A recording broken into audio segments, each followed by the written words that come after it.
Alfred Hitchcock nos mostrou que o cinema é mais do que imagem. Ele nos ensinou que o som de um passo, o abrir de uma porta, o olhar por uma fresta podem ser tão poderosos quanto 1000 explosões. Mais do que diretor, Hitchcock foi um arquiteto das emoções humanas. Em seus filmes, o verdadeiro terror não vinha de monstros ou fantasmas, mas do vizinho, do olhar atravessado, do silêncio após um ruído estranho. Ele nos mostrou que o medo não está no escuro, mas no que a mente projeta sobre ele.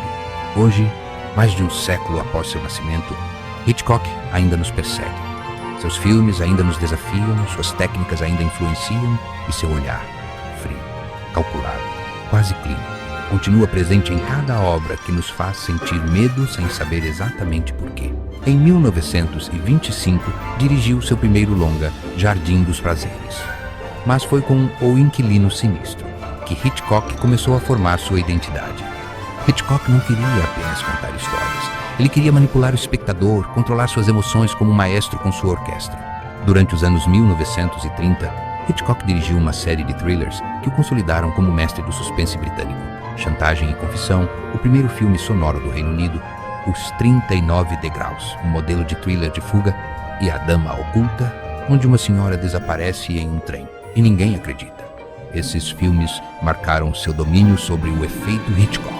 A tensão não vem do que está acontecendo, mas do que poderia acontecer. Em 1939, com a eclosão da Segunda Guerra Mundial, Hitchcock se mudou para os Estados Unidos. Logo dirigiu Rebecca. O filme venceu o Oscar de melhor filme. Nos anos seguintes, sua filmografia foi marcada por ousadia. Os anos 1950 foram o auge da carreira de Hitchcock, um desfile de obras-primas que definiriam gerações. A essa altura, já era uma marca. Tinha controle total sobre seus filmes.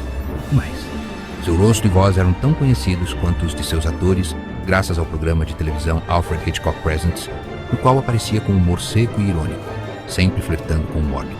Nada, porém, prepararia o público para a psicose. Inspirado em um caso real. Ed Gein, assassino e ladrão de túmulos. Hitchcock criou um pesadelo psicológico. A protagonista Marion Crane, interpretada por Janet Leigh, é morta logo após a metade do filme. Isso era inconcebível à época. A cena do chuveiro, com mais de 70 cortes em menos de 1 minuto, tornou-se uma das sequências mais analisadas da história do cinema. Norman Bates, vivido por Anthony Perkins, tornou-se um dos vilões mais complexos e assustadores, não por sua violência, mas por sua humanidade fraturada. Hitchcock financiou o filme do próprio bolso, usou sua equipe de TV e proibiu a entrada do público nas sessões após o início. O resultado? Um fenômeno de bilheteria e um divisor de águas. O cinema nunca mais seria o mesmo. Após Psicose, Hitchcock lançou Os Pássaros, onde aves atacam seres humanos sem motivo aparente.